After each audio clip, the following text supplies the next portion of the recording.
Okay, we're going to start the ARSA committee meeting. It's now being called to order because we do have a quorum. And Winter, if you could please take the roll.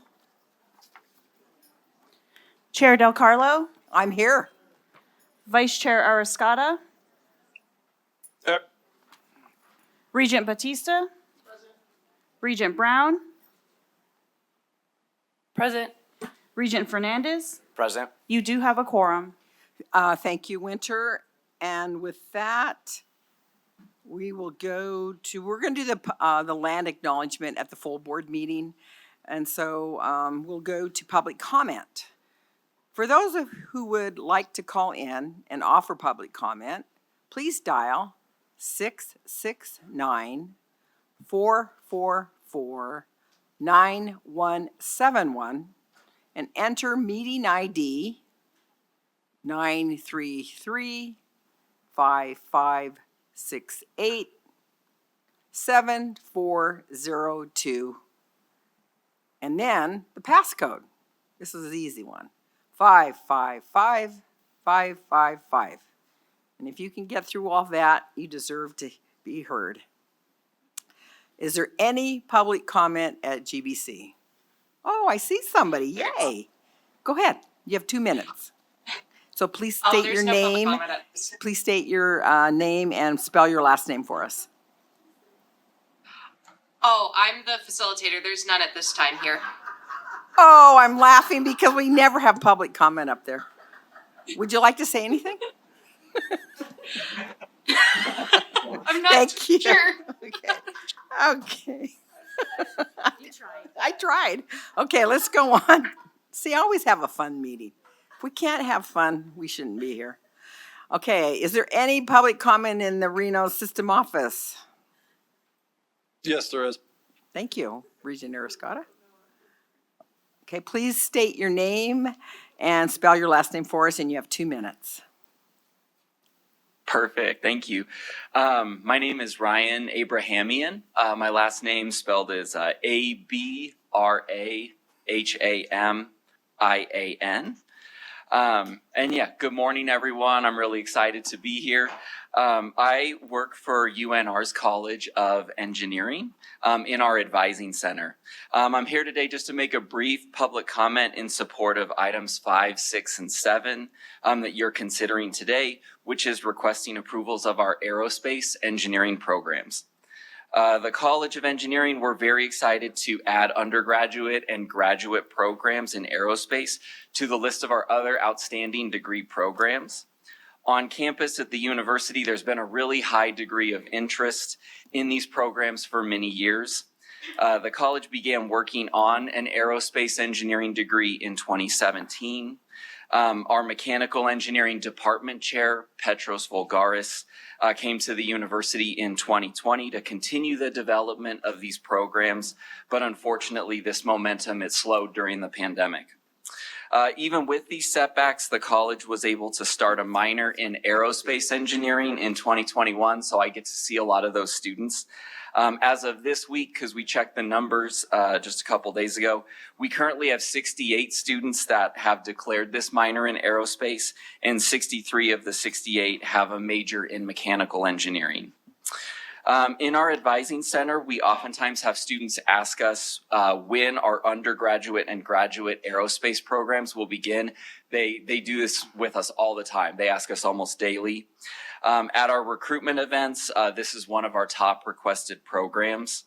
Speaking on behalf of our advising staff with the College of Engineering, with the approval of these programs, we're ready to help students that wish to either begin this program or continue their time at the university working on an aerospace engineering degree.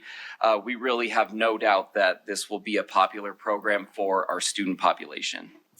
Our mechanical engineering department has produced students that work at places such as NASA, SpaceX, SNC, and other aerospace companies. However, with the addition of these programs, this specialized curriculum, that students would learn up here at the university in Reno would make them even more marketable and prepared for this industry. In closing, because I know I'm running out of time here, we would like to just thank the Guillemot Foundation for this wonderful gift and opportunity. And also thanks to all of you, the Board of Regents, for taking this under consideration today. Thank you. Thank you.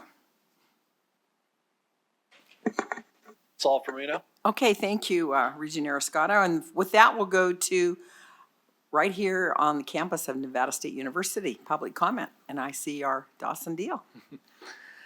Good morning, Chair and members of the committee. For the record, Dawson Deal, President of the Associated Students of the University of Nevada at the University of Nevada, Reno. I'm here just to quickly express our support for agenda items number 5, 6, and 7, the bachelor's, master's, and PhD degrees in aerospace engineering.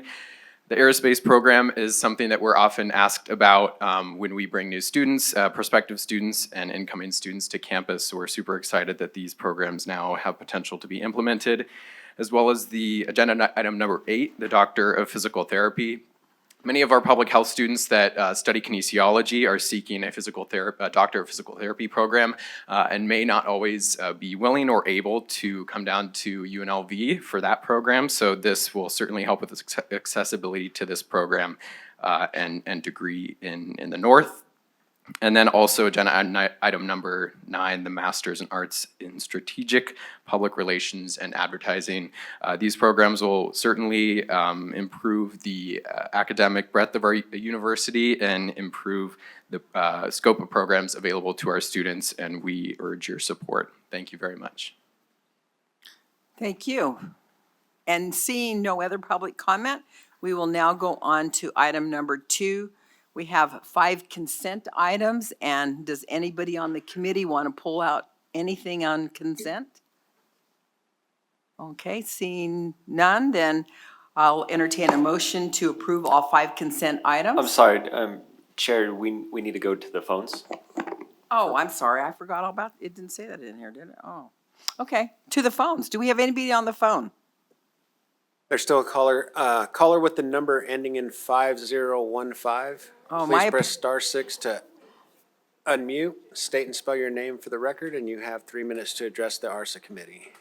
Thank you, and my apologies for skipping over you. They're not unmuting for this one either, Madam Chair. There's no other callers. Oh, okay. Okay, then we'll go on to item number 2. Motion for consent item approval. Regent Heather Brown, and a second from Regent Batista. Any discussion? Okay, hearing none. All in favor of the consent items for approval? Aye. Say aye. Aye? Aye? Aye. Okay. Okay, motion seconded and carried, and we'll go on to item number, let me pull my page, 3. We'll go to the 2025 Regents Awards, and we'll go to Vice Chancellor Daniel Archer. Thank you, Madam Chair. So I've got several awards. I'm going to name each award and each respective recipient here. So start out with the Sam Lieberman Regents Award for Student Scholarship. We have 9 recipients here. First one is Ulu Femi Arenoso from UNR, Riley Gillis from UNR, Giovanni Jones from CSN, Drew McKay from WNC, Sophia Roman from TMCC, Carissa Sina Fodenwright from GBC, Nicole Thomas from UNLV, Celeste Velasquez from NSHE, Eden Woolday from UNLV. The next award is the Nevada Regents Outstanding Classified Staff Award. Scotty Lockram from TMCC received that one. The next award is the Nevada Regents Award for Creative Activities. There are 2 recipients here, Andrew Lennard from CSN and Dr. Jennifer Belair from UNLV. The next award is the Nevada Regents Teaching Award, Dr. Megan Latee, TMCC, Dr. Brandon Eddy from UNLV, and Dr. Melissa Morris from UNLV. Next award is the Nevada Regents Academic Advisor Award. And again, we have 3 recipients here, Tara Conley from TMCC, Dr. Han Fin Hu from UNLV, Dr. Malia Mito Kafaranto from UNR. The next one is the Nevada Regents Researcher Award. Again, we have 3 recipients here, Dr. Ju Wan Ju from UNLV, Dr. Vladimir Pravo-Sudov from UNR, and Dr. Monica Miller from UNR. And then the last one we have is the Nevada Regents Rising Researcher Award here. Dr. Kavita Batra from UNLV, Dr. Joanna Blaschak from UNR, Dr. Young A. Choi from NSHE, Dr. Pingbu Chu from UNR, Dr. Tessa Kilgenkamp from UNLV, Dr. Lee Kay from UNR, Dr. Andre Lindsay from NSU, Dr. Jamie Palmer Amasoda from NSU, Dr. Nicole Short from UNLV, and Dr. Kristen Vander Molen from DRI. Congratulations to each one of our recipients. Thank you, Vice Chancellor Archer. And for our new members on this committee, these are very prestigious awards that are given, and I know you know this, Carlos, each campus nominates, and there's a committee, and they're highly vetted. And in the fiscal impact, I won't read it, but there are monetary awards for these awards. And I know that it's wonderful to be recognized when you're doing research and doing your job, and these people have gone above and beyond, and so it's really wonderful to be recognized by their colleagues. And I had asked Daniel to say their names, because I think it's really important that we don't just do a motion, because we know we're going to pass it, of course, but I just thought it was a little more of a personal touch to have your name at least said in public. So if there's no other comments or question, Carlos, do you have a question?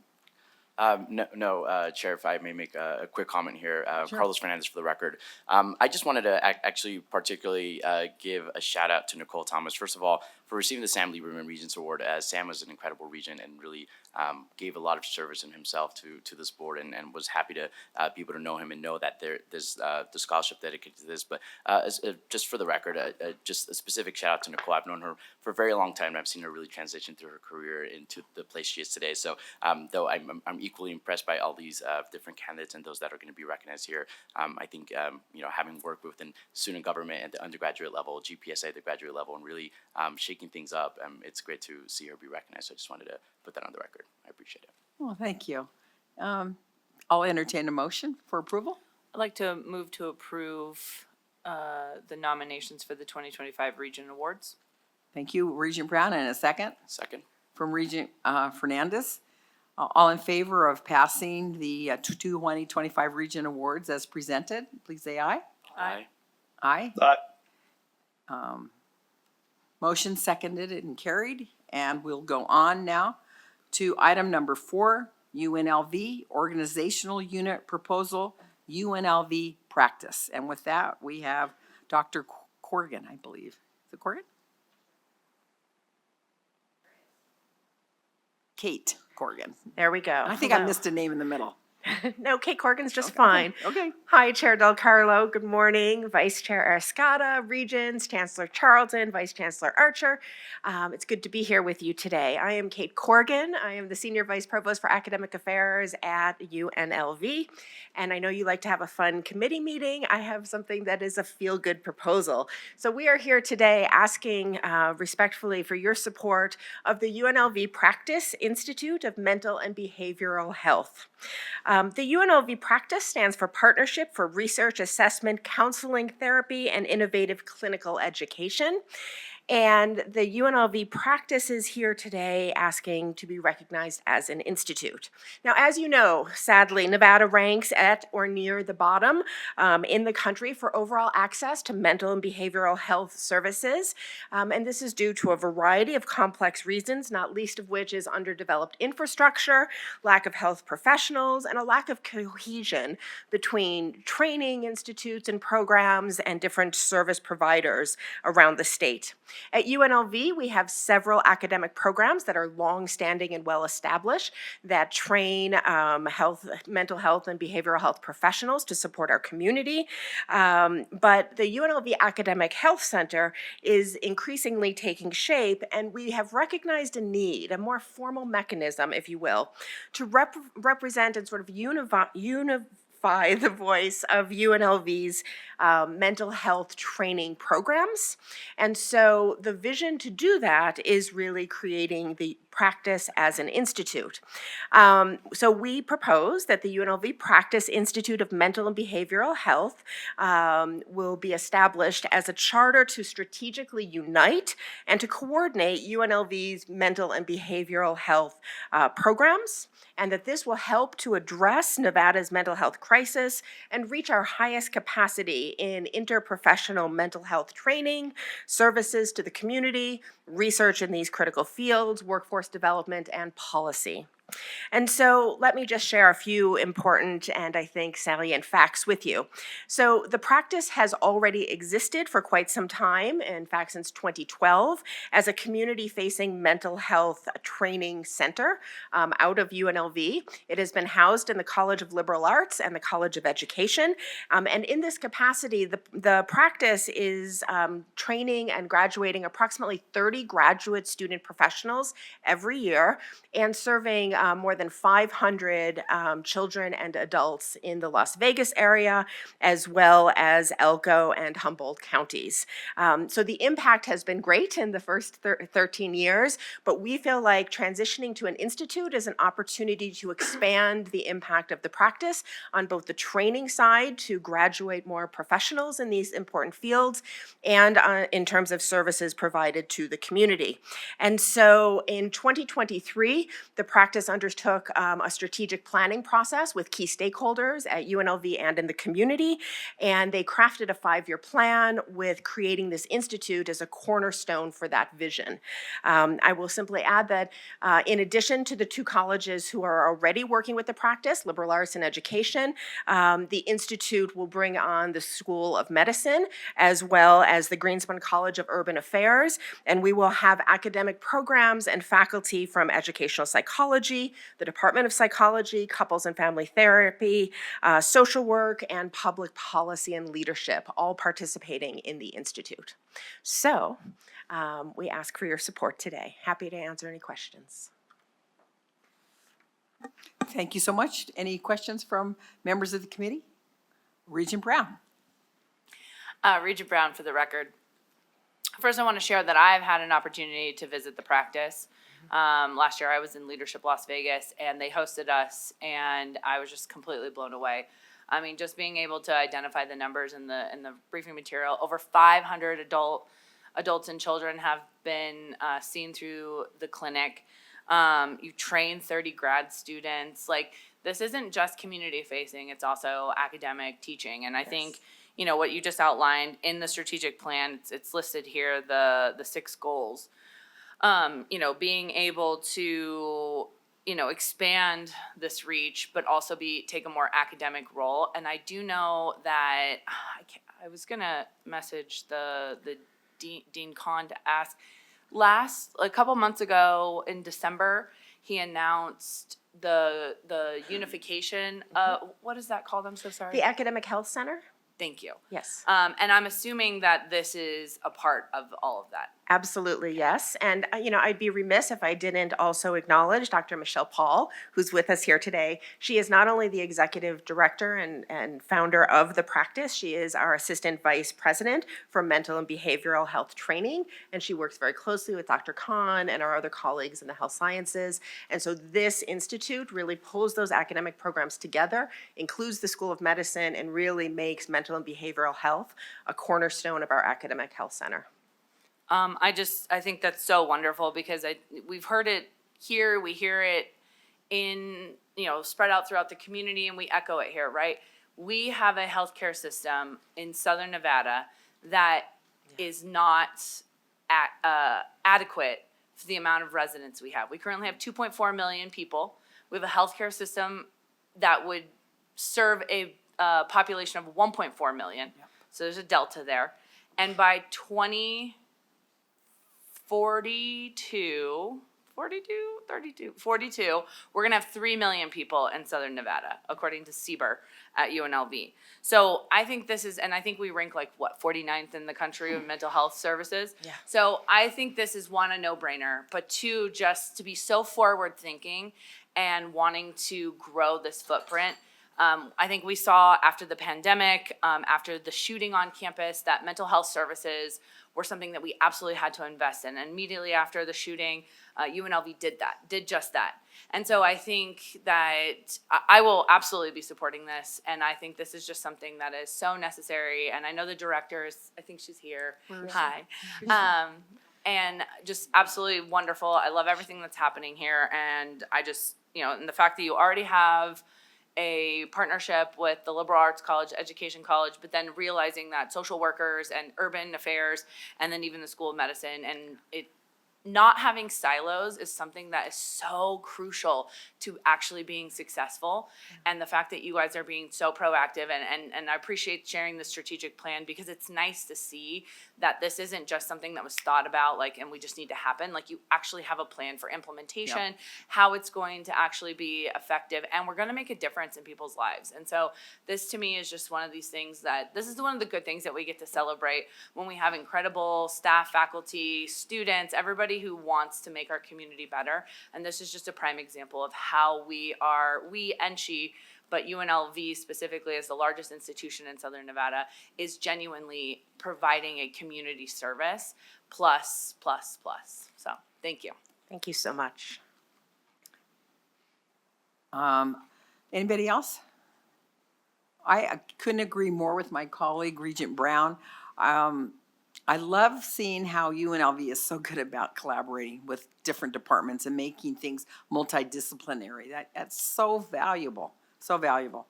Take down those silos. And I love that the acronym practice, and it's all in caps, what it means. And then I see you guys trademark that, because when I first read this, I thought, wow, I think they're really onto something, and maybe they can market this down the road or something with that name. I mean, whoever thought of that, it's probably you back there, right? Michelle? Sure is. Oh, what's such a great name, and I agree. The whole state, we rank so low, so this is so important coming out of our largest institutions. I couldn't be happier to approve this, and I'd love on a follow-up meeting, maybe in a year, to see how you guys are doing with it, and what are the results, because you're going to be establishing your baselines, and then it's just going to incrementally be better and better every year. So really We'd be great. happy to do that. Oh, great. So, any other questions? Regent or Scott, I know how, you're just going to have to wave your hand, because I can see you. You're right in front of me, and I see you smiling, so I know you can hear me. Great. Okay, without any further ado, we'll entertain a motion on this. Chair Del Carlo, I'd like to approve, motion to approve the establishment of the UNLV Practice Institute of Mental and Behavioral Health. Okay, a second? Second. Oh, thank you, Regent Arascata. We had a motion and a second. All in favor of approving the UNLV practice plan, say aye. Aye. Aye. Okay, that passes also. Wonderful. Thank you so much. You got it. Good. We know great things are going to come out of that. Such a needed interdisciplinary in Nevada. Oh, with this, yay, we're going to UNR. This is an exciting one. Let's see, number 5, UNR, it's a program proposal for the BS in Aerospace Engineering, and you're going to be up there, I'm sure, Provost Thompson, for number 6, the program proposal for the MS in Aerospace Engineering, and then number 7, the PhD in Aerospace Engineering. So the floor is all yours, and you've got a half an hour. But if you don't need it all, it's okay too. Well, I am excited to be here, members of the ARSA committee and chair, and thank you for that. But I promise I won't take a half an hour with my presentation. Have a number of program proposals, as the chair said, 5, 6, and 7 are all related to a new program in aerospace engineering, and the proposal comes from our College of Engineering. And just a quick point, this is made possible by a very generous gift from the George W. Guillemot Foundation. Mr. Guillemot was an entrepreneur, businessman, and loved aviation and the aerospace industry. After his passing, the Guillemot Foundation was formed, and the trustees, Mr. Tom Hall, Mrs. Marie Guillemot, and Mr. Bill Johnson, came to us the university to talk about things that the trustees would like to do to build out Mr. Guillemont's vision, and one of those is to create an aerospace engineering program at UNR. We had a number of discussions, and what came out of that was the largest cash gift to UNR for an academic program, which is $36 million, most of which will go to support this program and enable us to build an aerospace engineering program at the university. The funds from the gift will support faculty members. They will support faculty startup, needs for equipment, graduate students, and student research. One of the Guillemont Foundation's interest, and also my faculty's interest, is there is a growing demand for aerospace engineers in Nevada, with industries like the Sierra Nevada Corporation, Pacific Aerospace, CAE, Challenger Aerospace, to name a few, that are hiring aerospace engineers in our state. And there's a very strong student demand through our mechanical engineering program, where we started a minor in fall of '21. And as our advisor mentioned, we have almost 70 students in this minor. We also have an aerospace club that has hundreds of students in it, where they do everything from learn how to fly drones to shoot rockets. And we will be able to draw students from these programs, and every time we go out and recruit students now, we get asked, when is the aerospace engineering program going to start? So we are quite sure it's going to do very well.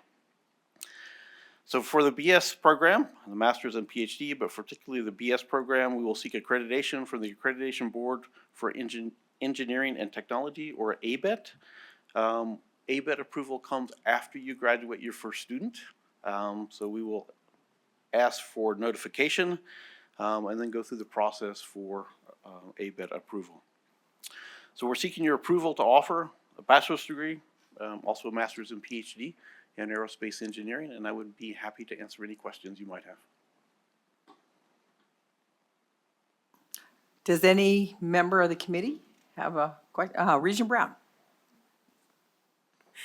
Regent Brown, for the record. When I had my meeting with President Sandoval, I did mention to him that I was going to just bring up something, even though I 100% support this. I love everything. I love the fact that you got a donation. This is clearly future-facing, upscale, high-wage, future-proof kind of jobs. But I did want to share that, and we're going to maybe mention this a little bit in item number 12, but NSHE is currently conducting a workforce gap analysis, and the whole purpose of that is when we get proposals like this to add majors, to add, degrees, we have a data set to actually compare them to. So even though this one is super clear that there is a future trajectory here, I did want to share, just for the record, that I think it's really important that this committee and this board have a data set, have actual, facts and figures to be able to match it to make sure that every time we approve, expand, grow, add something to our catalog, that we're actually paying attention to what the students' success rate will be, not just in the classroom, but in the workforce. If we are the workforce pipeline for the state, it's important that everything that we, because these people won't graduate for 4 to 6 years, and we want to make sure that there's jobs available. So I don't think that there's anything in question in the ones that you're proposing today. I did want to share that because I think it's just so crucial that we're not just making decisions based off of a presentation, but actual data sets. And so I will be supporting this, but I did want to just share for the record that I think it's just important for all of our friends for the future, that it's important that we have we use the studies that are going to be coming out of this committee, or this board, excuse me. Thank you, Regent Brown. For the record, Jeff Thompson, Executive Vice President Provost at the university. I do want to assure you that not only will we talk with companies in the state and local companies, we also use a service called Lightcast, which is a national program where we can look at job needs, demographics, growth of certain sectors going forward, that we consult before we bring these forward, but be happy to make sure we always have that information in the packet. And just to add on that, We didn't use Lightcast, actually, your institution, in conjunction with UNLV is the one creating the report for us. And it's just literally an opportunity for us to take that a step further. And Lightcast is such a valuable resource. I know so many of our institutions use it, and for those who don't know what it is just, I know NSHE has a subscription, I know GoEd has a subscription in our different institutions, but it is just such an invaluable data set. And I think everybody on this board and this committee just wants to make sure that we are taking care of our students moving forward. So thank you so much for actually doing all that back work, which I had no doubt that you did, but I just wanted to share that. So thank you. Thank you. Anybody else? Regent Fernandez. Regent Arascata. Okay, right after Regent Fernandez. Thank you, Joe.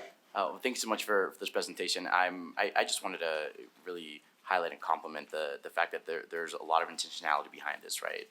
The realizing that aerospace engineers is a profession that less than 12% of women are part of, and I think that's really important and a really highly needed program because we constantly hear about this, and I think in sort of today's environment, it's really important to focus on the different needs that our campuses have to close the gap. So I just wanted to give that compliment your way, and excited for to support the success of this program as well. So thank you.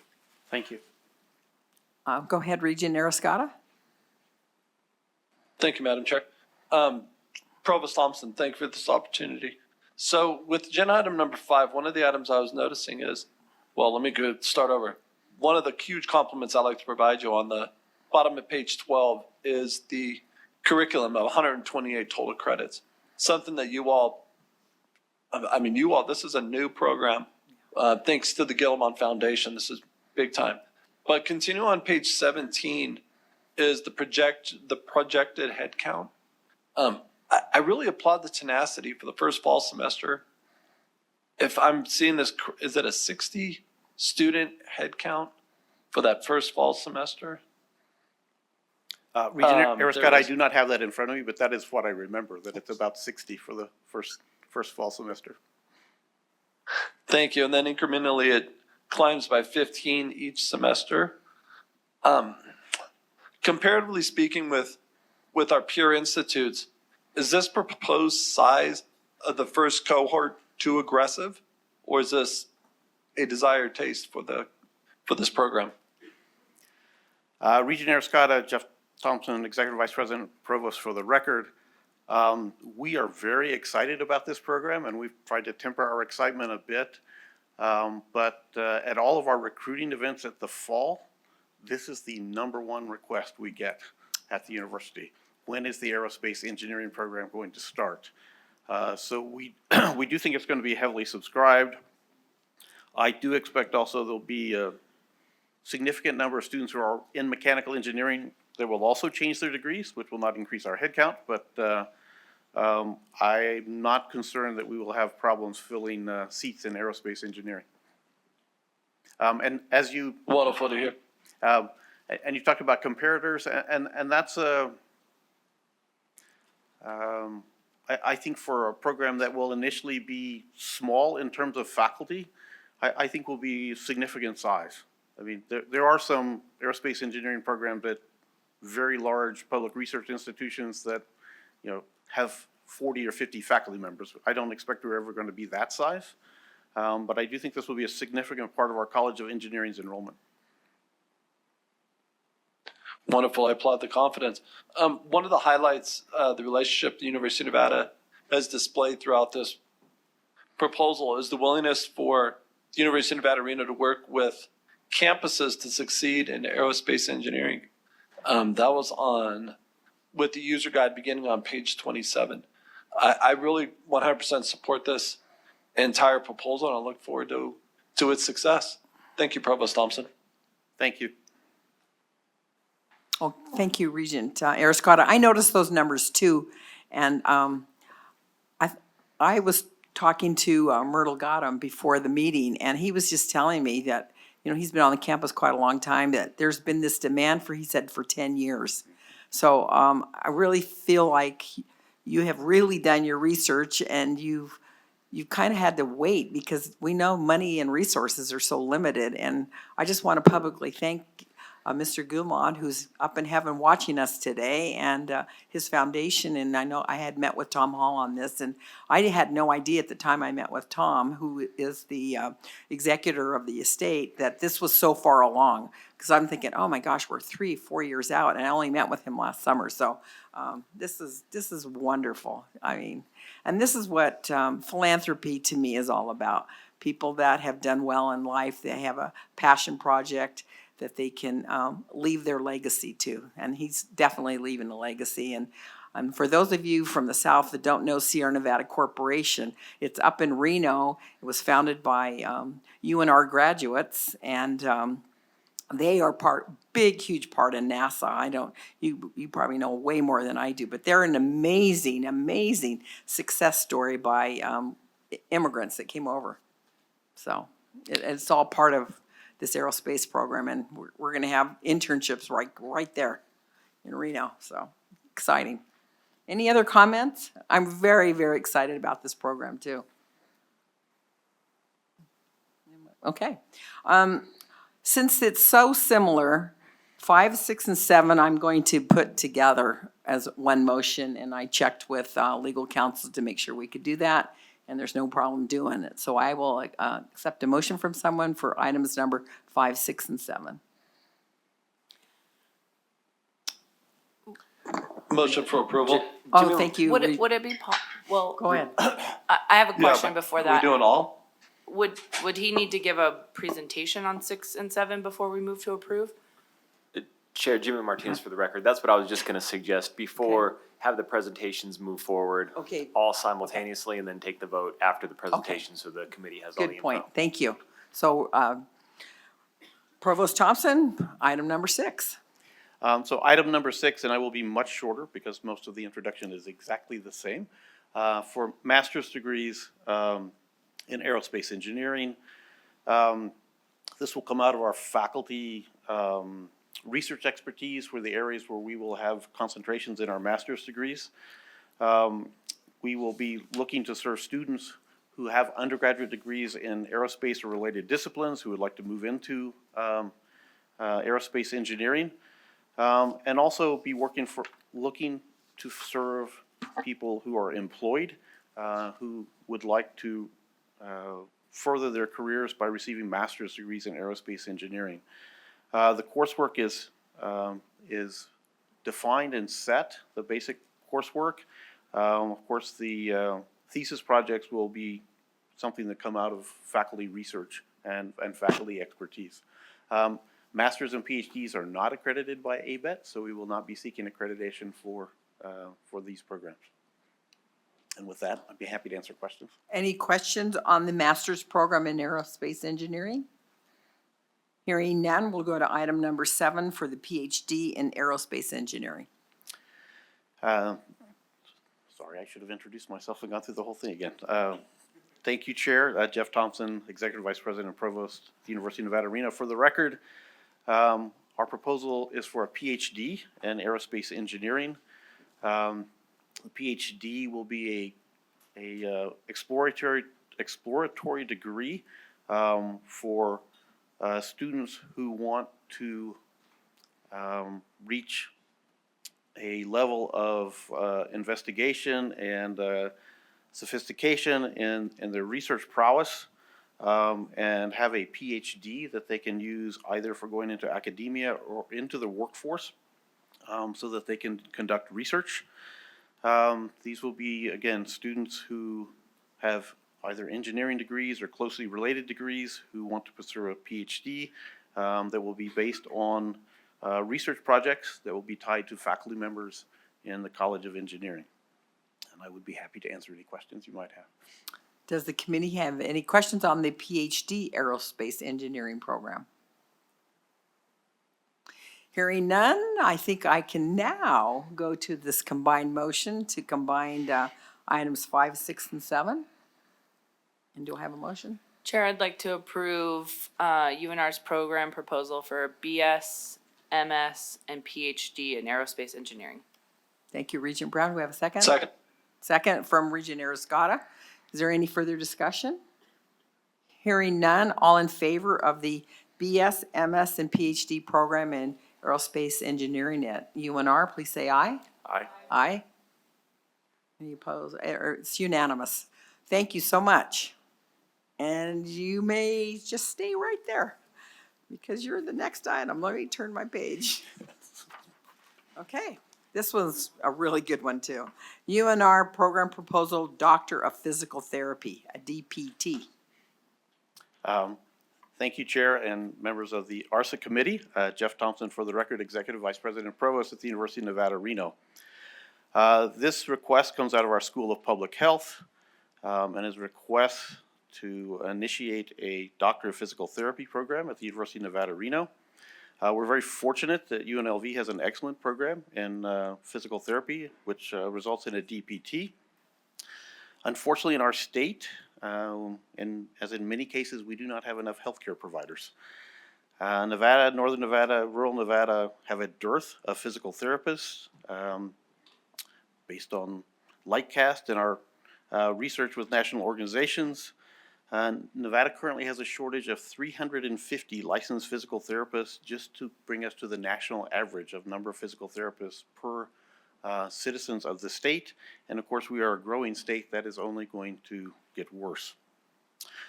So with the support of local orthopedic providers and practices, healthcare facilities, we have designed a DPT academic program under the guidance of an accrediting body, which is the Commission on Accreditation in Physical Therapy, or CAPTE. We have done this in consultation with UNLV and looking at the number of students they have that are apply for admission and accept for admission, and they are well oversubscribed. There are plenty of students who are not only interested, but also more than qualified to go to DPT school. This will be a self-supporting program like our PA program, our physician assistance program. And so with your approval, we have designed the curriculum, but we will work through the process to apply and receive CAPTE accreditation with the hope of having our first cohort of students admitted in the winter of 2027. Okay, great. With any questions from any regents? Comments? Question? Okay, Regent Arascata. Thank you for that presentation, Provost Thompson. Well done. On a couple questions in regards to, on page 30, provide a clarity for the projected FTE headcount. That headcount, once again, I want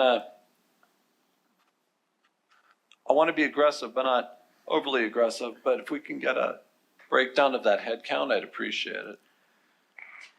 So thank you, Regent Arascata. Jeff Thompson, Executive Vice President and Provost at the University of Nevada, Reno. The headcount is based on the accreditation standards for CAPTE, that we would be able to admit a class of 40 each year, and that would be our admitting class size. Based on the applications for students at UNLV and the number that they can accept, and the number that are qualified, we're quite confident we will be able to hit that number in our first year. We have kinesiology programs and programs in everything from recreation to biology and biochemistry of students who want to go to physical therapy school. And if they do not get into UNLV, they are leaving the state, and most of them do not come back. So I would say I am confident I can hit that number of 40. I appreciate your caution, and we will be careful and work hard to make sure we hit that number. But nothing has that I have seen in any of the data we have gone through, or my work with the accrediting body or our faculty leads me to believe we won't be able to hit that number. I am a strong supporter of physical therapy, so I am heavily confident you will hit that number. Heavily confident. But will one of the items that has come into play over the past few quarterly meetings are fee differentials? Anywhere down the road, are we looking at a fee differential for this program? Thank you, Regent Arascata. Jeff Thompson, Executive Vice President and Provost, University of Nevada, Reno, for the record. No, this program will not be based on the fee structure. It will be a self-supporting program like we do with our physician assistant program. So the fees will be set so that they cover the cost of providing the program. Thank you, Provost Thompson. That's exactly what I wanted to hear on the record. Appreciate it.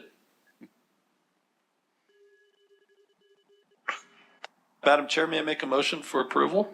You may. Thank you, Regent Arascata. And a second from Regent Batista. With no other comments, all in favor of the approval of the Doctor of Physical Therapy to prepare graduates to become licensed physical therapists capable of providing high-quality care in various healthcare settings, please say aye. Aye. Aye. It's unanimous. And I'm glad you're doing this because I had to wait 3 weeks just to get an evaluation. And in the meantime, whatever it is you're doing wrong, you continue to do wrong till you get to the PT. So I'm really glad you're gonna have this. We do need more physical therapists. Thank you. I agree completely based on recent experience. And as we age, everyone in the room, we're all gonna age, hopefully. You need the physical therapy even more and more, so. Okay, might as well stay right there because you also have item number 9, UNR program proposal, a Master of Arts in Strategic Public Relations and Advertising. And I'll turn the floor back over to you, Provost Thompson. Thank you, Chair and members of the ARSA Committee. For the record, Jeff Thompson, Executive Vice President and Provost at the University of Nevada, Reno. And my final program proposal for you to consider comes from our Reynolds School of Journalism. And it's a master's degree in strategic public relations and advertising. This would be an asynchronous online degree program for working professionals. And it has also come out of working with our graduates, working with companies in Nevada, and also looking at Lightcast data where there are opportunities to grow programs. And it's focused on a new area of strategic public relations and advertising, which is based on earned and paid media. And we'll have courses in leadership, law, ethics, and quantitative analysis. And student learning outcomes are things like media use, but measurements and analytics associated with media use, public relations and advertising and quantitative outcomes, and of course, media and cybersecurity. This will be a cohort program of 20 to 30 students per class. It's based on expertise we already have in the Reynolds School. And again, this is a question we get asked quite a bit by our graduates of the Reynolds School who are now working professionals. And I'd be happy to answer any questions you might have. Thank you, Provost Thompson. Any questions from any members of the committee? I'm not seeing any, and this was one I thought was really great, that you're gonna do it all online and to cater to that person that has already graduated with their public relations or degree, and now they're out in the field and they're gonna only need to take 2 classes a semester. That's how I got my master's. It was 2 classes a semester working full-time plus a commute. And if you really want it badly enough, you can do it. So this is very doable. Thank you, Regent Del Carlo. And I will tell you, in the process of setting this program up, like a lot of our programs, we start out thinking about this as an in-person, maybe evening program or something like that. And when you talk with the employers and the people who are interested in the program, this has to be an asynchronous online program to be successful. Well, it's that working adult that's Exactly. just trying to get ahead in their field. So it's a great program. Any comments? Oh, okay. Comment from Regent. Okay, Regent Arascata, did you say something? Make a motion for approval. Oh, thank you so much. And a second from? I'll second. Okay, Regent Brown. Hearing no further discussion, motion is to approve the Master of Arts in Strategic Public Relations and Advertising. All in favor, please say yes. Aye? Aye. Aye. Another one passes unanimously. Thank you. So that's going to help enrollment too, all these programs you have. So I'm happy Absolutely. about that. Thank you very Thank you. much, Provost Thompson. And with that, we'll go to item number 10, which is WNC Program Proposal and AAS CTE Teacher Training for Business and Industry Professionals. Thank you, Chair Del Carlo. I'm for ARSA today, WNC. This is Kyle Dalby for the record, has a proposal to help out the CTE teacher training. It's an AAS, and I will have Vice President of Academic and Student Affairs, Dana Ryan, give you a quick overview. Thank you. Good morning, everyone. Thank you for having us. My name is Dana Ryan, Vice President of Academic and Student Affairs for the record. We are really excited to bring this particular program to you. This is this is an Associate of Applied Science in CTE teacher training specifically for business and industry professionals. This was developed over a period of about 2 years with the Nevada Department of Education, the Office of Career Readiness, Adult Learning, and Education Options, CRELEO, which you may know as the Career and Technical Education Office. This degree is designed to provide a degree pathway for pre-service or new high school CTE teachers who are licensed under business and industry. The purpose of this is to support their development as teachers and help retain them in the classroom role. Business and industry licensed teachers are those who have work experience in a teachable field that aligns with the federal career cluster designations and the state-approved high school CTE programs. These are things like agriculture, business, culinary, construction, video production, social services, military science, welding, things of those nature. I believe that Nevada has 84 approved programs under those 16 career clusters, high school programs. B&I CTE teachers often come to the classroom with well-developed technical skills, but little or no post-secondary education, classroom school experience, or pedagogical knowledge. They are not traditionally trained high school teachers. Schools and districts often have to contend with the same kinds of scarcity of resources that we do, and often the availability and access to comprehensive mentorship, training, and support for new business and industry teachers is really limited. Combined with the fact that they often have to take a significant wage reduction, many of these educators who come from private to public sector, they don't stay. There's also often an unexpected increase in the volume and intensity of work, and that often we see them leave the classroom within the first 3 years. Because these teachers are hard to find and very, very hard to replace, this has a huge impact on students, on the economic well-being of the community that relies on a skilled populace to fill jobs, and on the pipeline of students that come to our community college programs. This program will allow us to provide on-time support to help teachers navigate the classroom and the teaching environment, meet the requirements of permanent licensure. They are, most of them, on a provisional license. And for those who do not have a degree, and this is critical, this is the case for many folks in the skilled trades areas, it puts them on a degree pathway that allows for career and wage advancement. For those without a degree, this is truly the final piece of a puzzle that's been incomplete in Nevada for a long time by providing a complete degree pathway from an associate degree here with us, a Bachelor's of Applied Science in CTE Leadership at TMCC, and an opportunity to go on to a master's program. This really provides a pathway that was not existent prior to this. People had to go out of state, and it keeps our teachers in our classrooms and educated in our state.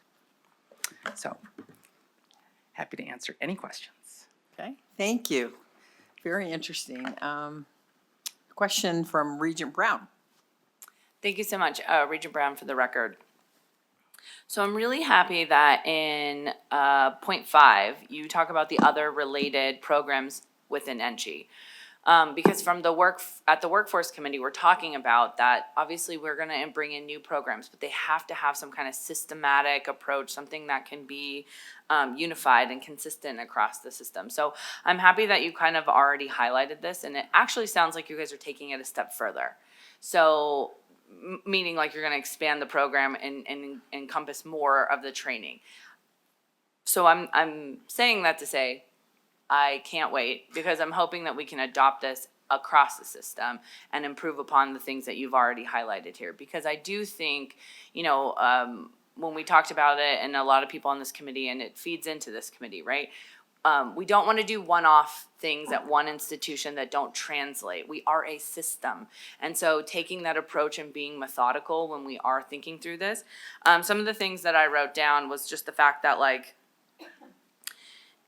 somebody can be a subject matter expert, which is what you want, but they don't know how to necessarily be the teacher in that. And I see a lot of, so my friends are engineers in town, and they'll go back and work, they graduated from UNLV, they'll go back and join a class to be an adjunct professor on this. They don't know how to be a professor, they just know how to talk about what they do in and out, which is valuable. But what you're saying here is that, again, going back to NSHE and all of our 7 academic institutions are literally the workforce pipeline for this state. And especially in the career and technical education, we want these subject matter experts. We want their expertise. That is invaluable. The wage we pay them is not comparable to the knowledge that we are gleaning from them, and the amount of students and just the way that grows. And so I think it's really important that you guys are not just training them on how to communicate, but how to stay within the system, how to actually go get that degree. So if you can keep them and retain them, then they can actually increase and get paid within the NSHE structure. So I think it's really valuable that you guys are, acknowledging the fact that in order to fulfill these work these work programs, right, then we have to bring in the right teachers and the right professors and the right experts to actually translate it into them. Recently, Owen shared a report, and it's a mismatch skills gap. And so the report actually lists out a group of students and Nevadans that no longer have jobs because they don't exist. But more importantly, there's jobs that don't have people in them. And this report actually lays this out, and a lot of them are career and technical education pipeline. And so I actually think that, again, I think it's important that we acknowledge that we're not just the system of higher education. We are literally helping and growing the economic footprint of this state. And what you guys are going to do will have a ripple effect that cannot be measured just by what we see in your report here. But I genuinely think we come back in a couple years from now and we'll be able to say we went from X and we scaled it to this because we took the opportunity. Maybe we were losing people at 3 years and now they stay for 9, 10, 12 years, and it's because they feel part of it. We've invested in them in the same way we've asked them to invest in our students. So I think this is really special. And again, you pointed out GBC, TMCC, and UNLV have similar, not similar programs, but coursework for CTE teachers.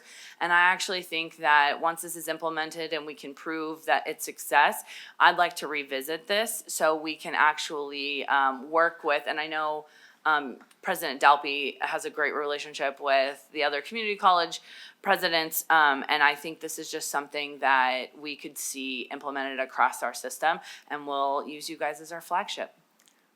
Ooh. Yay. Okay. Awesome. Any other comments? Regent Fernandez. Heather always, Regent Brown always makes great points, and I want to double down on that. I am a product of Northwest Career and Technical Academy, where I had some incredible teachers, but there was a big struggle with that. And I think acknowledging the fact that educating, right, is very different than just having that knowledge. But there's such incredible pathways there, because when you can really explain to somebody how they can teach, it just makes the whole experience so much better. So I'm incredibly proud to be a graduate of NWCTA. I'm proud to be able to know that these programs exist, and what a way of finding solutions to something, to, again, Regent Brown's point, to really expand our pipeline and those that need work and those that just want to learn. I think the work that teachers do is incredibly important, and oftentimes we don't give them enough the credit that they deserve. And people want to teach, right? They do it out of the heart, and I really see that. So I'm glad to be able to see a program that I think is really forward thinking, and do appreciate you bringing this before us today. Oh, thank you. And I want to say some comments too, because I think this is a great program, and you can be as skilled can be, but then to go teach that to students, it's another whole level. And so I'm so glad you're putting this together. And when I was going through some of the attributes that you will learn, I thought one of them that was so important was just the behavior in the classroom, how to handle unruly students, or how to motivate students, or I mean, that, you know, because you're almost like a psychologist as a teacher too. I mean, there's so many aspects to being a teacher that we don't always give credit to. I mean, there are unsung heroes, in my opinion, and I wish they got paid a whole lot more instead of our athletes, but that's another story for another day. And I do want to do a shout out too, though. I was so pleased on page 4 of your brief that you mentioned the findings of the Nevada Advisory Committee on U.S. Civil Rights, because I sit on that committee. And did you even know that? I was part of that report. Did not know that. Yes, we are the, we do 2 reports normally a year. There's 12 of us on the report. It's bipartisan commission that came out of 1776, when we had our bicentennial as a country. And every state has a commission. And also David Sexton of GBC's on it, and Dr. Sandra Cosgrove of CSN's on it. So this particular subject was the effects of Nevada on the teacher shortage. I thought all the regents were given a report. I can always resend that, but it's devastating when we have teacher shortages, and we really zeroed in on the rural areas too. And this is where CTE is so highly needed, especially with our mining industry around our state. So I'm really glad you guys put this program together, and I couldn't agree more with Regent Brown to come back in a few proper amount of time, once your program's going, and coordinate with the other schools that are doing some other things too. But this will be our standard and our model, I think. Okay? Well done, well done. Thank you. So just so you all know, we did launch the coursework for that this semester. Okay. So we have 3 skill certificates and a certificate of achievement that all align with this, so that everybody can come in based on whether they just need a license provision, whether they need help passing the praxis. There's an opportunity for them to come in from a whole bunch of different directions. And the response has been far greater than we expected. Well, I would think that the CTE instructors would be so happy to have some help, because they come in having the skills and knowledge of their expertise, but certainly not how to impart that on the students. Right. So this is going to close that gap. We hope so. So wonderful. So with that, I'll entertain a motion to approve the Associate of Applied Science in CTE Teacher Training and Business and Industry Professionals. Motion to approve? Thank you, Regent Brown. Second. Second from Regent Arascata. All in favor, please say yes or aye. Aye. Aye. A motion seconded and carried unanimously. So we look forward. Well done, program. Whoever thought of that, was that you? Yeah, right. I mean, you all know I came out of Washoe County School District as the CTE director, so Look. I knew there was a problem here. Well, you know that, and so that's the beauty of what we do. We bring people that have got the K through 12 into our system, and we bridge that gap. So I look forward to whatever you identify as the next hole we need to plug. So thank you. This is a big one. Dr. Ryan, for bringing that forward. Thank you, Dr. Thank Dalby. you all. You bet. So with that, we're going to go to item number 11. I got to turn my page. Okay, this is a good one, and we get this normally for the new members every year, once a year. It's the 2023 to 24 financial aid report.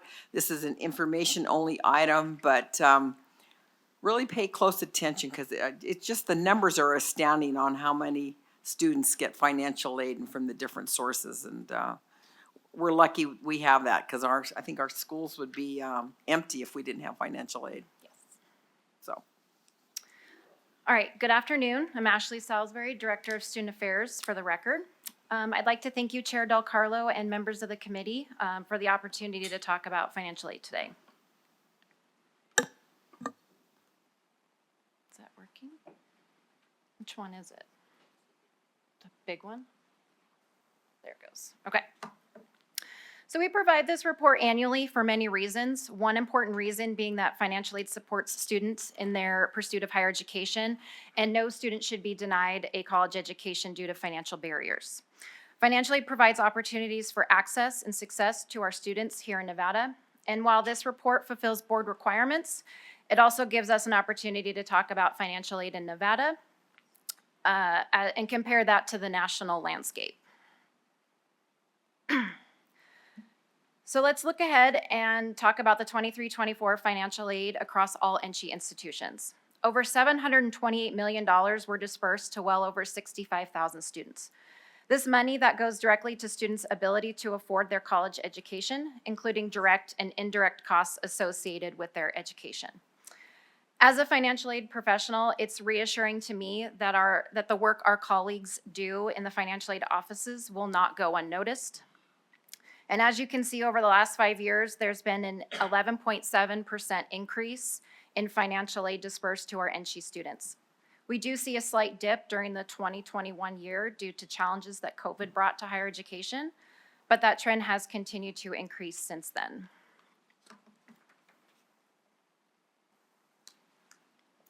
Really interesting. Okay. All 7 institutions within the system award financial aid, the greatest amount coming from UNLV. When we look at the difference over the last year, we see that all 7 campuses saw an increase in their disbursements, whereas when we look over the difference over a 5-year period, we see 4 of the 7 institutions with increased financial aid disbursements.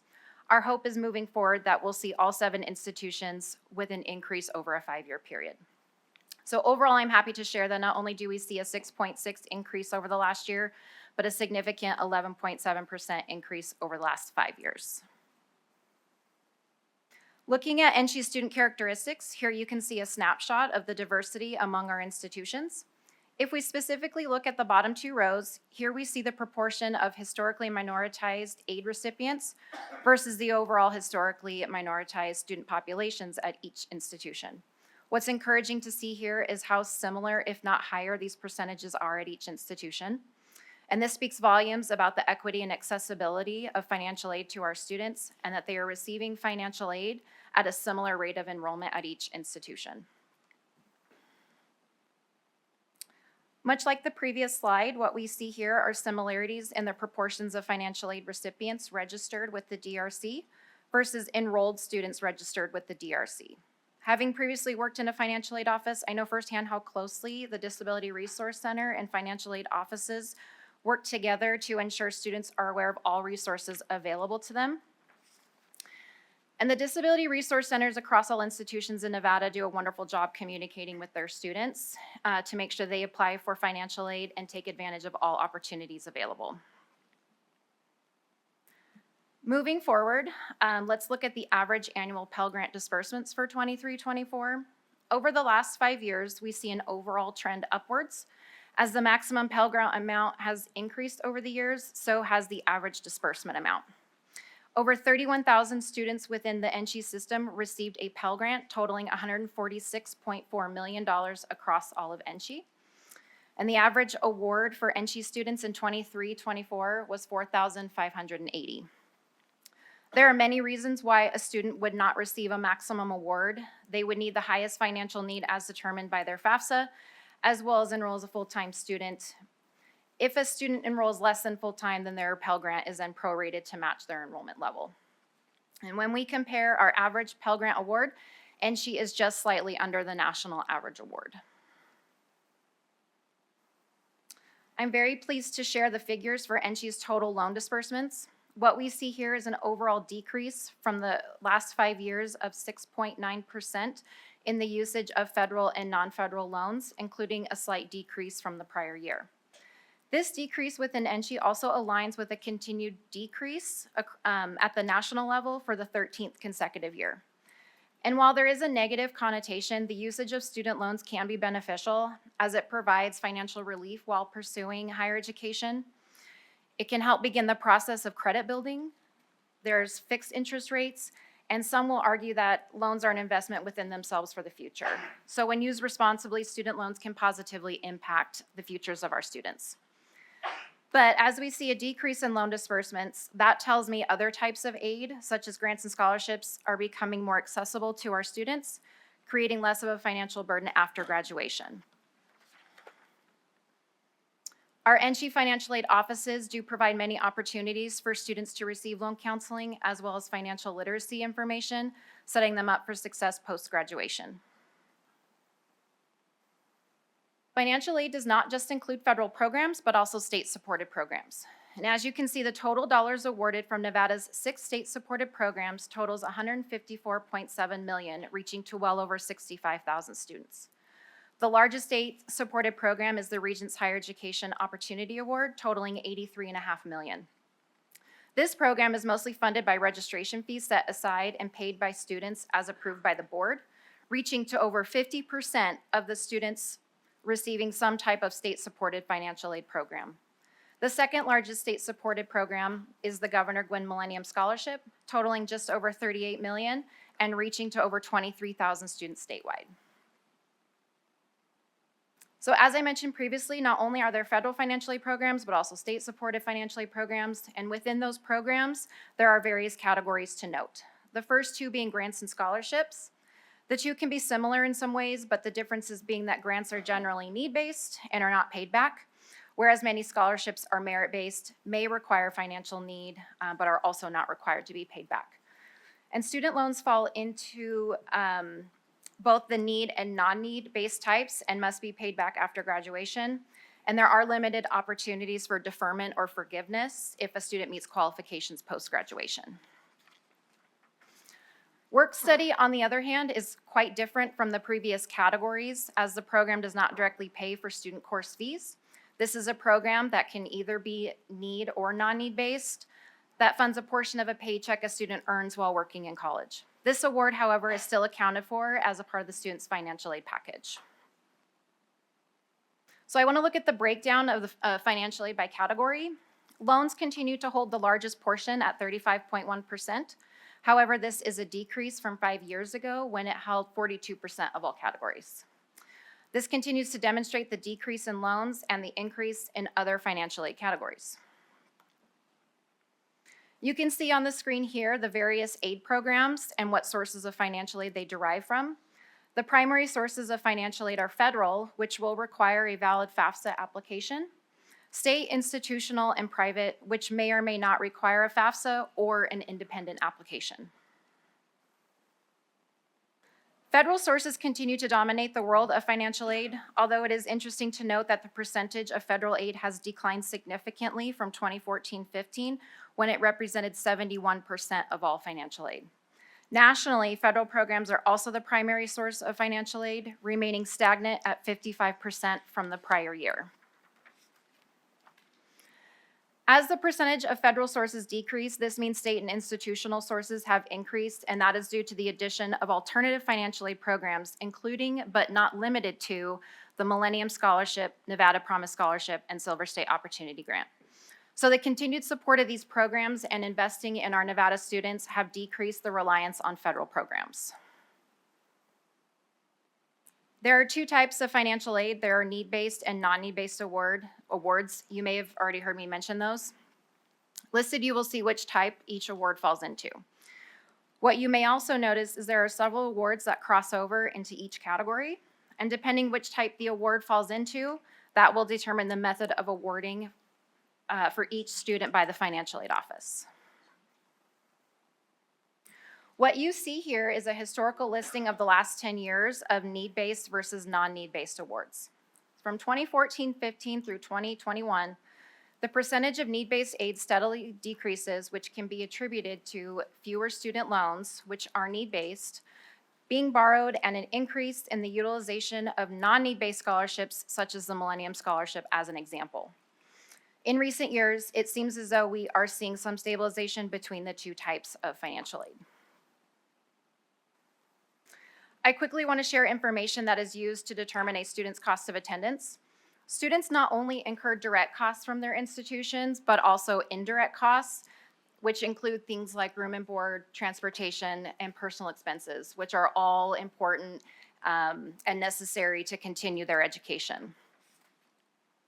The financial aid offices create a cost of attendance for each student that will include the direct and indirect costs, which then serves as the student's financial aid ceiling. So in other words, the student cannot receive financial aid that exceeds their cost of attendance. The cost of attendance is also used in conjunction with the result of the FAFSA application to determine financial need for each student. And in the interest of time, I'll quickly go through these next slides. But each campus creates a separate cost of attendance, primarily based around enrollment level and where the student is living. The examples provided here are cost of attendances for full-time students who either live off campus, on campus, or with parent. I do want to talk about the FAFSA for just a minute. You've heard me mention this application already. I want to reiterate how important this application is, as it is the crux of how students get access to the majority of financial aid. It's a tool that determines financial need and can be found at studentaid.gov. And this is the only site a student should be going to fill out the FAFSA, and I want to emphasize the word free in the name of the application. A student should never pay to fill out this application. There are many scammers out there looking for vulnerable students and parents. I do want to mention that the financial aid offices do hold FAFSA workshops and have appointment opportunities for those seeking assistance. And generally speaking, the application should be available October 1 annually. However, the past 2 years with the release of the FAFSA application, it's been delayed due to the implementation of the FAFSA Simplification Act. For 25-26, we saw the FAFSA release earlier than the prior year. It was delayed to mid-November due to an extensive testing period that allowed the Department of Education to fix any bugs or processing issues before the full release of the FAFSA. The FAFSA uses a federal methodology to determine the Student Aid Index, previously known as the Expected Family Contribution, or EFC. And as you can see, after 15 plus years in financial aid, my brain is still transitioning from EFC to SAI. So for the sake of this slide where you see EFC, I am referring to the SAI. In order to determine student need, the SAI is subtracted from the cost of attendance. At that point, financial aid offices can determine what types of financial aid the student is eligible for. Going further, the remaining student need is calculated by the cost of attendance minus the SAI minus total aid received, and the goal is to bring that remaining student need to zero by filling that bucket with as much additional financial aid as possible. Financial aid offices provide several resources to notify students of their financial need, as well as financial aid they may qualify for through the net price calculator provided on their websites, as well as the Student Financial Aid Award Letter. What you see here is a very, very brief example of the information found on a financial aid award letter. Most award letters provide more detailed information and are customized to each student, but this gives you a general idea what a student receives from a financial aid office. It gives them the cost of attendance assigned to them by the institution, the SAI as derived from the FAFSA, and award information for all categories of financial aid they have qualified for. So as an example, at UNLV for the 24-25 year, this student's cost of attendance would be $30,617 minus the $18,000 SAI, leaving the student with $12,617 in need. Once all scholarships and grants are taken into account, the student then has loan options they can consider in order to fill the remainder of their need. And I do want to provide a disclaimer. This is just an example using sample numbers, just to show how all the concepts I've gone over come together.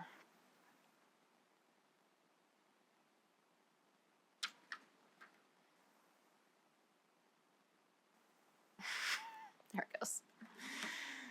Okay. The FAFSA Simplification Act became effective for the 24-25 year, and it was a complete overhaul in the FAFSA application, processes, and systems used to award federal student aid. There were many growing pains with the overhaul of the FAFSA for 24-25, which led to a more intentional rollout for 25-26. The full opening of the 25-26 FAFSA was delayed from October 1st to November 21st. And a beta testing period was opened on October 1, which allowed invited students only to complete their 25-26 FAFSA application. The beta testing process allowed federal student aid to evaluate any user barriers or bugs to fix prior to the full launch in November. And I would really like to point out that according to the National College Attainment Network, Nevada FAFSA submissions are up over 17% compared to this time last year. I would be remiss if I didn't give a special shout out to our financial aid staff, supporting departments and agencies for this significant increase. Some of the major updates for 25-26 include a more user-friendly experience with a better streamlined process, a direct connection to IRS data with provided consent, a parent wizard for students with split families to determine which parent or parents should be the contributors on their FAFSA, changes to need analysis that leads to more students qualifying for Pell Grant, and conversely, the elimination of the number in college question potentially reducing grant eligibility. Prior to the Simplification Act, if more than one child from a household was attending college, the parent's income was effectively divided among college-bound students, which often led to higher financial need. Fast forward to today, the number of family members in college is no longer part of the calculation. So if students are affected by this or have any unusual financial circumstance, I would recommend that they reach out to their financial aid offices. There are often opportunities for professional judgment to make certain adjustments. And finally, 30 days ago when this presentation was put together, we were notified that federal student aid had increased support staff in their contact center and extended their hours to provide more student and parent support. However, as of this morning, it's been reported that FSA has reduced some of their support staff, specifically those who handle the financial aid complaints. And with that, Chair Del Carlo and members of the committee, I thank you and we'll be happy to take any questions. Thank you, Ashley, for such a thorough report. And with that, do we have any questions from members of the committee? Regent Brown. Regent Brown for the record. I'm really happy that you included this slide about the Better FAFSA and acknowledging that it maybe had some hiccups when it rolled out. I know my inbox was flooded with students saying that they were worried about being able to pay for, and I have to give a shout out to the institutions that they were in because they did work with them. Not a single student that I talked to wasn't going to be able to get enrolled while this was all being ironed out. You mentioned an intentional rollout for the next year. Can you maybe share what some of the differences that we're seeing? Yes, so Ashley Salisbury for the record, thank you for the question, Regent Brown. As I mentioned, there was a beta testing period that launched on October 1st, and there were a select group of students invited to fill out the 25-26 application. So once those applications were submitted, Federal Student Aid could look at those submissions and identify any issues on their end. They could work with the students to figure out, if they had any issues on the student side. And as that process or beta testing process moved along, they then expanded that invitation to more and more students, expanding the reach of the beta testing process. So when they got to November, I think they went through like three phases that they went through before they felt confident and sure that the application was ready for the full launch in November. So on November 21st, they launched the application to everybody. And then Regent Brown for the record, and thank you for sharing that.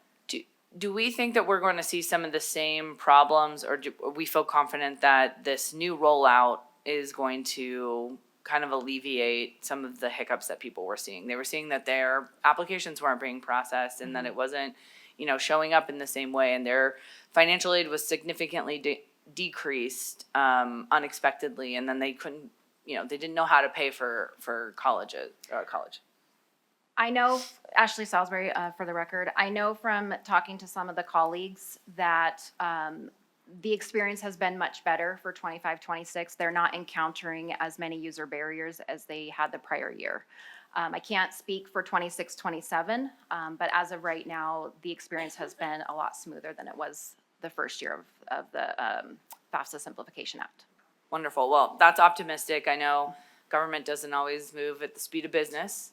And And so it's happy to see that through the system and our institutions that we've been able to alleviate some of these pain points. And I'm gonna ask, I know I had asked about grants earlier in a different committee, but do we see any of this federal legislation as something that we should be planning for? Any bigger hiccups that we see on the horizon that we should be aware of? At this time, we don't know what that's going to look like moving forward. I'll make sure to monitor truth. Absolutely. Any other questions? No, Joe, no? Okay, I just have one thing. We do have a new education secretary who's really, really in favor of workforce Pell. And I was, and Amy, Regent Carvalho and Regent Brown, we were in Washington DC in February for the Association of Community College Trustees Legislative Summit. We go back every year, and that's our #1 issue. And we really feel that with this Congress and the President Biden was certainly for it too, but it just hasn't passed. But we really think it's going to be passing up. This new education secretary is certainly in favor of this, our #1 issue. And I think it'll be a game changer in the amount of applications we'll get. And I just want to echo what you said too, Ashley, and thank all the financial aid officers for working so hard. I know the rollout nationally was rough. In every state it was, and I'm on the board for ACCT, and we heard it a lot on our calls. And I thank you for working through the process. And Regent Brown's right.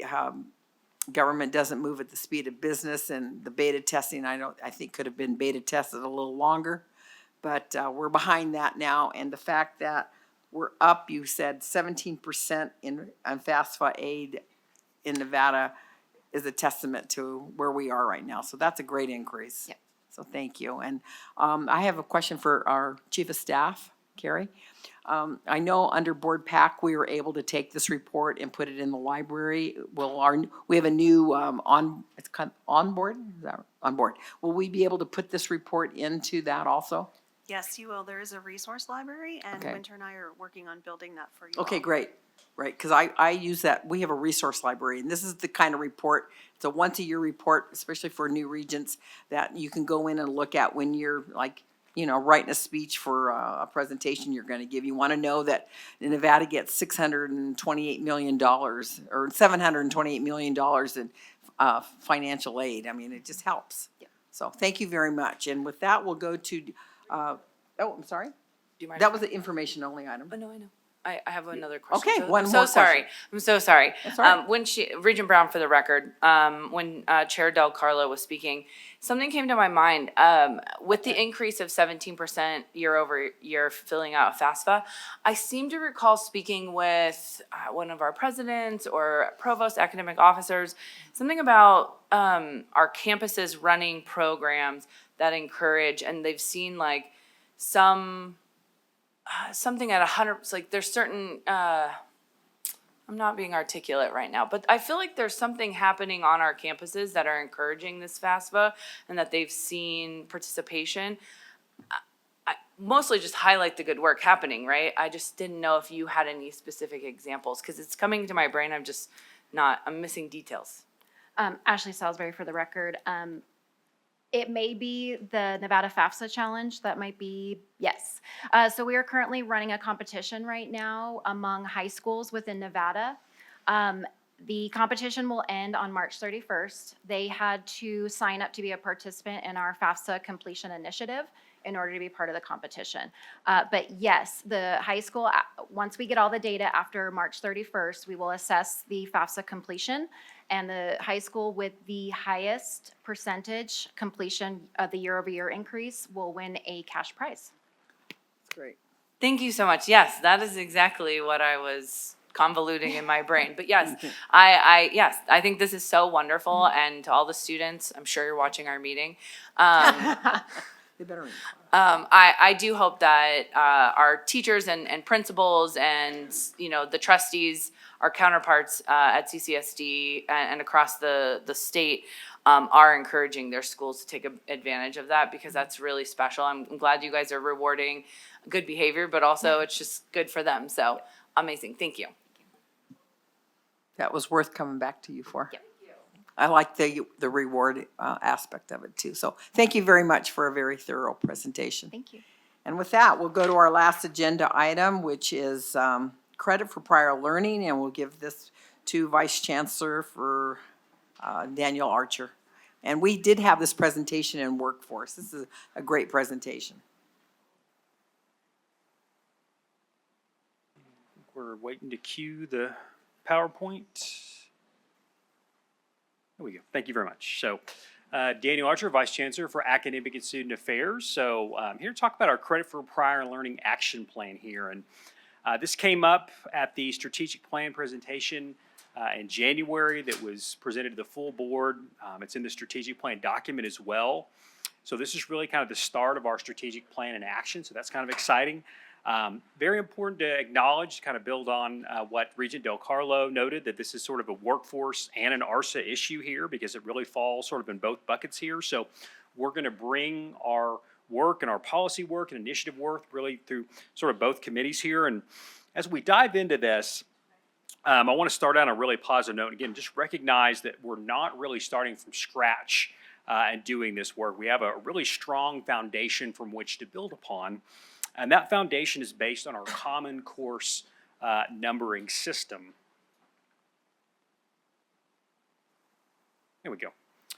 So we have a system in place that standardizes course prefixes and numbers here. So just as one example, you'll see English composition is classified as ENG 101, and that's the sort of common number that's utilized across all of our campuses, all 7 institutions. Another example is the financial accounting you'll see is ACC 201. Again, that applies across the board here. So we have courses that have a common identifier. It's sort of a standard label. It's a universal tag that is used throughout our entire system here. So again, standard labeling, universal recognition that applies across the board. So if someone takes ACC 201 at institution A and they transfer to institution B, ACC 201 will transfer. And then if ACC 201 is a degree requirement at institution B, it will satisfy that degree requirement without question because, again, we have the same label, we have the same nomenclature, we're all kind of speaking the same language, which is a really foundational piece of being a really robust and effective system. So again, I want to reiterate that we have a really strong foundation to build upon here, but now we're going to get into the second layer, which is the primary reason we're here today. And that's to talk about credit for prior learning, which is also commonly referred to as CPL here. And just to shed light on the definition here, it's a term for various methods that colleges, universities, and other education or training providers use to evaluate learning that has occurred outside of the traditional academic environment. So for today's purposes, we're going to focus almost exclusively on nationally recognized exams. And this is a very simple premise here. Instead of taking the class, you simply take one exam. If you perform well in that exam, there's opportunities to earn collegiate credit here. So very important to point out that there are cases where we have system-wide balance in the credit that is awarded through credit for prior learning. So in other words, there are cases where students earn the same score on a nationally recognized exam, then it results in the same credit. When that occurs in our system at all 7 institutions, we have the true balance, we have fairness, we have consistency, we have simplicity, we have clarity, we have all the things that we really want at the end of the day as a system here. So there are cases where we have balance. There are cases, though, where we have imbalance within the system on credit for prior learning. So just one example, we have a case where one institution awards 3 hours of credit for earning a specific score on a specific exam, and another institution awards 0 hours of credit for the exact same score on the exact same exam there. So similarly, we also have a case where we have one institution that awards 3 hours of credit for earning a specific score on a specific exam. Then we have another institution that awards 6 hours of credit for earning the exact same score on the exact same exam here. So as you see these imbalances here and you kind of absorb this information, I would encourage you to really think about this through a student perspective or through a parent perspective here, because when students see these imbalances, it really creates a lot of mixed messages within our system, a lot of confusion, which is a real issue, again, for our students, for our parents, for our families, but it's also a real issue for our K-12 system because high school counselors and teachers are helping students navigate these processes and these systems, and when practices differ among our NSHE institutions, it complicates these efforts and certainly makes the navigation more difficult. So very important to acknowledge here that institutions were never sort of required to align here, so it makes sense that they haven't because these types of things don't usually happen organically. So it's not a problem of wrongdoing, but it does create challenges, but it also creates an opportunity to do better for our students here, and that's why we're here, and that's what we want to focus on going forward here. So as far as today goes, just briefly here, we're primarily going to focus really on two areas today, or this is sort of an abbreviated presentation compared to the one we did for workforce. So we're going to focus exclusively on advanced placement and what is called CLEP. So we're going to walk you through some of the inconsistencies that exist and also highlight our plan to move forward here in the immediate future. So first and foremost, it starts with advanced placement here. So we're talking about high school students taking an advanced high school course with college level rigor. Typically this is going to be taken during the senior year. And at the end of the year, the students who take an AP class, they have an opportunity to take an AP exam here. And you'll see that 25,000 Nevada high school students in 2024 took an AP course, and you'll see that over 42,000 AP exams were administered in Nevada. So we're not talking about a few students here and there. We're talking about thousands upon thousands of students each and every year that are taking AP exams here. And so the determination of whether credit is awarded is based on the AP scoring structure here. So when a student earns a 3, a 4, or a 5, again, a 3 or 4 or 5, board policy states that a student shall receive collegiate credit here. So we require that credit be awarded, but we don't specify what that credit is. And that's really the root of the problem. And when you kind of look at this scoring structure here, it's between a 1 and a 5 here, and you see a 3, you may think that's a low score, and I would get why you would think that, but I assure you that it's a very solid score. This is a very valid instrument. The students who are earning 3s on AP exams are performing very well in more advanced collegiate level coursework. So I definitely want to emphasize that 3 is a really solid score here, and there really shouldn't be any concerns about that. In terms of some of the differences, really getting to the meat of this presentation here, we're talking about AP language and composition, that particular exam. And the reason we're highlighting this is the highest AP exam taken nationwide here. So we're talking about something that has a broad reach and a big impact here. And so just kind of breaking this down, looking at students who earn a 3 versus those who earn a 4 or a 5 here. And so good news is when we talk about those who earn a 3, we are aligned. All 7 of our institutions are awarding the same credit and the same number of credit hours. There we go. Took a little bit. Sorry about that. So all institutions are on the same page when it comes to scoring a 3. But when students earn a 4 or 5, you'll see it is a little different here. You'll see that 6 of our 7 institutions are awarding credit for English Composition 1 and English Composition 2, which is 6 total credit hours there when you earn a 4 or 5. So that's 6 out of 7.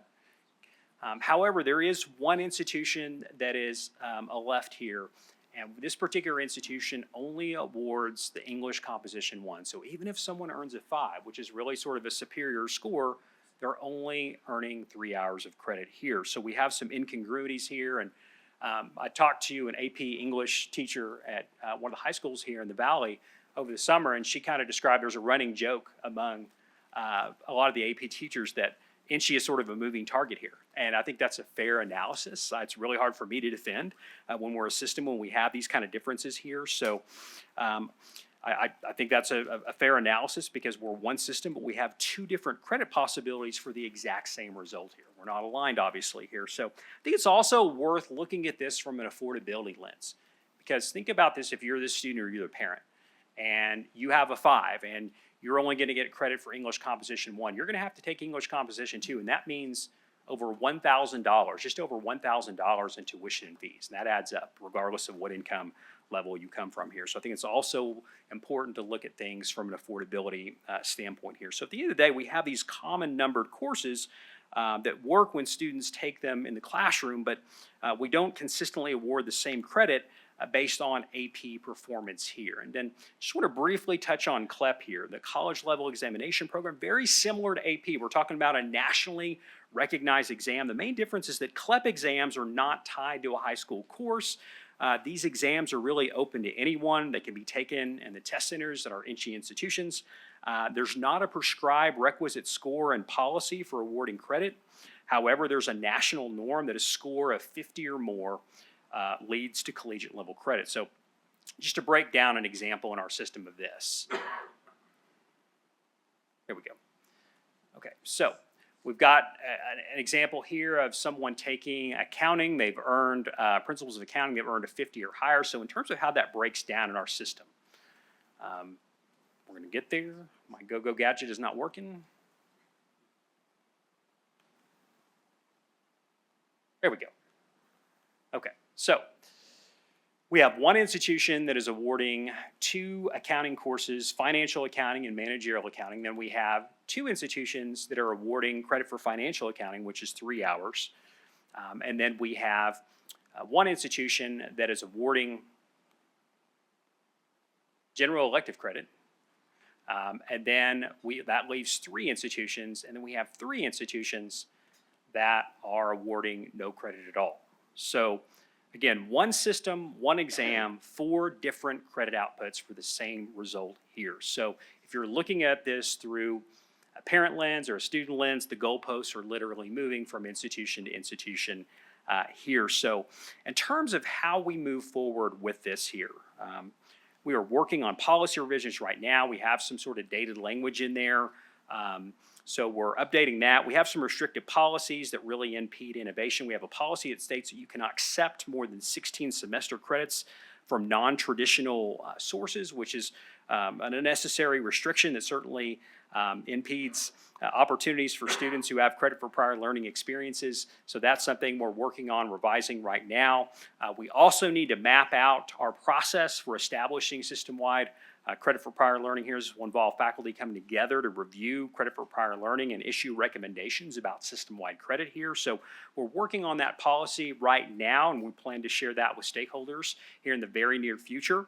So we want to make sure that there are no surprises with this here. And so in terms of where we move forward, we do plan to run this again through workforce and through the ARSA committees. Because obviously, again, some of this is more academic in nature, some of it is more workforce in nature. So ultimately, we will run this through both committees in June. We plan to bring you proposed policy to review and hopefully approve at that point in time. And then in terms of where we move forward from here in the fall, this is really where the rubber meets the road and we roll up our sleeves and go to work. And that is working with faculty on system-wide standards here for AP, CLEP, and then International Baccalaureate is something very similar to AP that we want to standardize there. And then kind of more long-term, just kind of looking into 2026 here. Give you a little preview of where we want to go with this more long-term is to kind of flip the focus toward kind of exploring and developing system-wide approaches to credit for prior learning for common military training that's out there and high school career tech courses and assessments here. I didn't have time to go through that latter piece today. We did talk about it in the workforce committee, so there's some good information there if you want to go back and look at that February 19th workforce committee, but that concludes my presentation. Thank you. Any questions from any members of the committee? Oh, Regent Brown. Regent Brown for the record. Thank you so much for giving this presentation. Like you said, this is the second time you've given it. The first time was in the workforce committee, and I've really enjoyed working with you and Natalie Brown at the system office because we've been able to identify things like this, things that are just inconsistent. And I've been saying it throughout in the security committee and in ARSA that consistency is the most important thing that as a system we can provide. Yes. I'm going to go back to former Chancellor Urquiaga's systeminess, still my favorite word that I've heard, and really embracing the systeminess. Other points that I made in the workforce committee, so I'll make them quick here, is by identifying this and streamlining and making sure that we're consistent, it's not just making it easier for our students. It's not just telling our students that their work outside of enrolling in an institution is being valued the same, but it's also going to cut down on the number of staff hours. This also will stop potentially having people transfer. These are barriers to entry. These are ways that we might lose somebody. I know we had given this example, but because our institutions recognize the credit given by other institutions within the system, if somebody was to go, let's say for your example, if they were in the one NSHE institution that doesn't give the 6 credits, what's to stop them from enrolling in that first institution that gives the 6 credits and then immediately moving into the institution that doesn't? We're going to recognize those 6 credits. And so this is just creating extra paperwork. So this is 2 administration offices that are now going to have to touch the students' paperwork. The students themselves are going to have to be read up on this process. Hopefully they have a counselor that helps them along the way. But these are so many opportunities to actually lose this student. Plus, it's just frustrating and it's extra paperwork. So I'm just really happy that we're highlighting some of these inconsistencies, because as we kind of touch on, you said CLEP and AP, but there's also military service, right? We need to be able to recognize military service in the same way across the system. We need to recognize just all of these things. And so I'm just so happy that this is shining a brighter light on it, because I will repeat myself, we are the workforce pipeline of this state, and making it clear and concise and easy and consistent will be just, it will make us a better advocate for our students. And, I'm sure there's going to be some pain points along the way. We have to acknowledge that. We are a system with, I don't even know how many things are in our catalog, course catalog. But I do think that touching on these, bigger degrees, streamlining them, and then rolling out and working with our institutions. So I look forward to, through the workforce and through ARSA and just the system as a whole, working with our institutions to make sure that we are providing consistency for our students across NSHE. Well said, Regent Brown. Anybody else? Regent Fernandez. Thank you so much. I really did appreciate this presentation, and I tuned in during the workforce committee as well, and I think this is so vital. It really is something that we've been needing, and I'll even challenge the notion that Regent Brown shared here, like somebody transferring from one institution to the other to perhaps be able to get those credits. I don't see that happening, right? It really does make it a lot more difficult for somebody to even, do this research, and we do want to ensure that our students are graduating as soon as they possibly can, and I think that there's a lot here that is happening that's addressing that, and I'm thankful for that process. I do. I keep thinking about your analogy of we should really be running as a highway, and I really look forward to us getting to that point. Yes, this is Daniel Archer. I definitely will just echo that thought. And first system I worked in, we did big time alignment. It did sort of reduce the shopping that sort of goes around sometimes. So yeah. Okay, anybody else? Any regions not on the committee? No. Okay, this is really an important one. You know how I feel about this, and thank you for bringing it to our attention, Regent Brown, through your committee. And this is really a game changer, I think, to systemness. So with that was an information-only item. We will go to item 13. We have new business. Is there any new business in at GBC? No. Oh, I'm sorry. I'm going ahead. We got to finish. A new business from Regents. No, okay. Okay, now we'll go to item 14, public comment. Is there any public comment at GBC? Regent Arascata, did you have new business? Okay. Go ahead, GBC? There is no public comment at this time. Okay, thank you. How about at the system office in Reno? No, there is not. Thank you, Regent Arascata. How about any here at NSU? How about on the phone? I remembered. None. With that, this meeting is adjourned. Thank you very much.